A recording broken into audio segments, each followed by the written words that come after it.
Nous avons déjà eu un aperçu de la guerre en Canaan dans les premiers chapitres du livre de Josué. Nous pouvons les résumer comme suit. Le chapitre 1 nous met en présence du chef. Le chapitre 2 nous parle de l'envoi des espions. Le chapitre 3 et 4 du passage du Jourdain conduisant à la conquête du pays. Le chapitre 5 de la nécessité de la circoncision comme préparation pour le combat.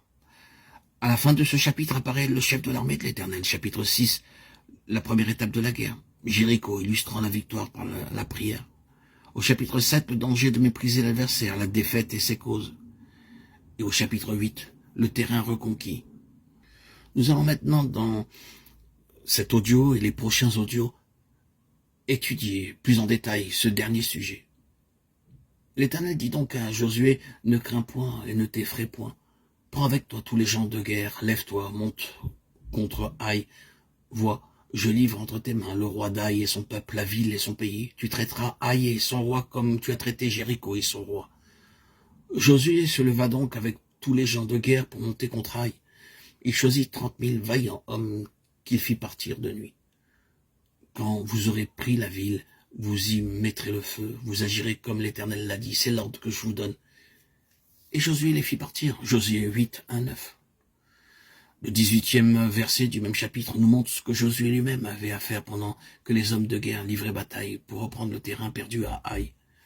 L'Éternel dit à Josué, « Étends vers Haï le javelot que tu as à la main, car je vais la livrer à ton pouvoir. » Et Josué étendit vers la ville le javelot qu'il avait à la main. Josué ne retira point sa main qu'il tenait étendue avec le javelot jusqu'à ce que tous les habitants eussent été dévoués par interdit. Josué 8, 18, 26. La part de Josué dans le combat était simplement d'étendre sa main avec le javelot et de ne point la retirer jusqu'à ce que toute la cité eût été détruite. Il est intéressant de constater dans ce récit à quel point la foi était combinée avec l'action.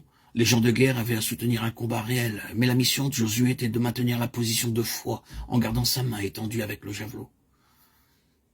Combien ces méthodes de l'Ancien Testament pour remporter des victoires nous paraissent étranges. Moïse, sur la montagne, avait élevé ses mains pendant qu'Israël combattait contre Amalek, Exode 17. Et maintenant, Josué étend sa main pendant qu'Israël allait conquérir une cité.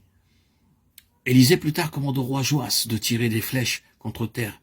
Et quand le roi s'arrêta après avoir tiré 3 flèches, le prophète le reprit en lui disant qu'il avait mis des limites au nombre de ses victoires.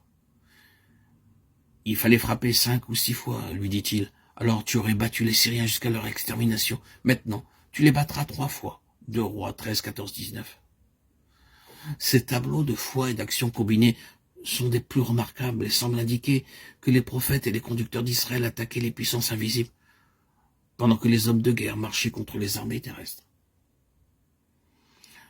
La puissance en face des forces invisibles du mal consiste en une attitude de foi. Si vous êtes empêché de descendre vous-même sur le champ de bataille dans le monde, vous pouvez, dans votre propre demeure, prendre une attitude de victoire et étendre par la foi le javelot que vous avez à la main en faveur de ceux qui sont en première ligne, luttant contre le péché et contre Satan.